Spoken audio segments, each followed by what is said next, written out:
So మరి construction didn't నుంచి engineering civil engineer నుంచి ఇందులోకి డైవర్ట్ అయిన తర్వాత సో ఎప్పుడైనా అనిపించిందా అబ్బాయి ఎందుకు వచ్చాను ఇట్లా నిర్మాతగా ఏంటే మీరు ఒడిదొడుకులు ఫేస్ చేసిన తర్వాత ఎప్పుడైనా అట్లా అలాంటి ఫీలింగ్ ఏర్పడిందా?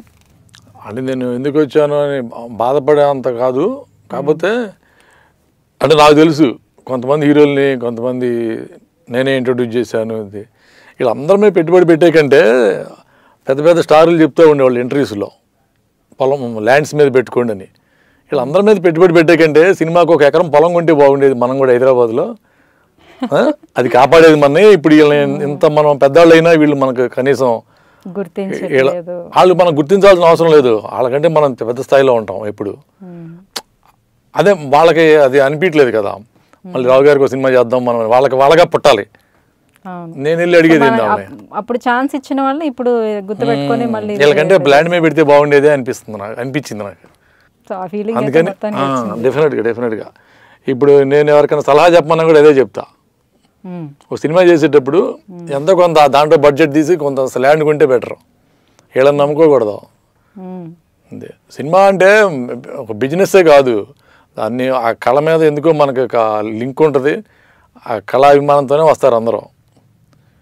బిజినెస్గా వస్తే సినిమా రంగానికి రాకూడదు అసలు. సో అయితే కొత్తగా వచ్చే నిర్మాతలకి అయితే మీరు ఇచ్చే సజెషన్ ఇలాంటిదే ఇస్తారంటారా? డెఫినెట్గా అదే ఇస్తా.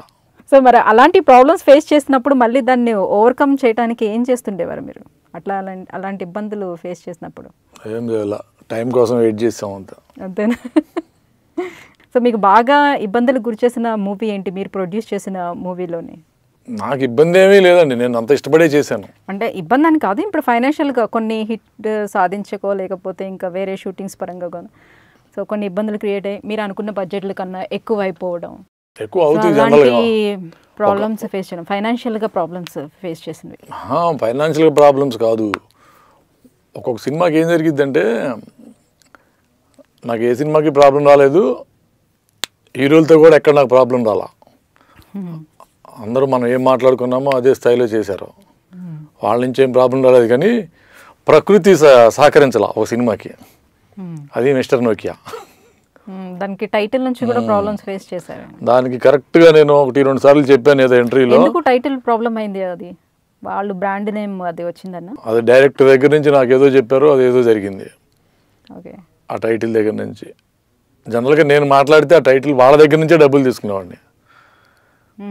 వీళ్ళు మాట్లాడటం వల్ల కొంతమంది మిస్గైడ్ అయ్యి చివరికి అది నాకు రివర్స్ అయ్యింది. లియో ఎంటర్టైన్మెంట్ ఈ ఛానల్ని ప్లీజ్ సబ్స్క్రైబ్ చేయండి, షేర్ చేయండి, లైక్ చేయండి. Please subscribe to Leo Entertainment. Please subscribe to Leo Entertainment YouTube channel. Subscribe Leo Entertainment channel. Leo Entertainment please subscribe this channel. Hi, నేను ఆనంద్ రంగానే.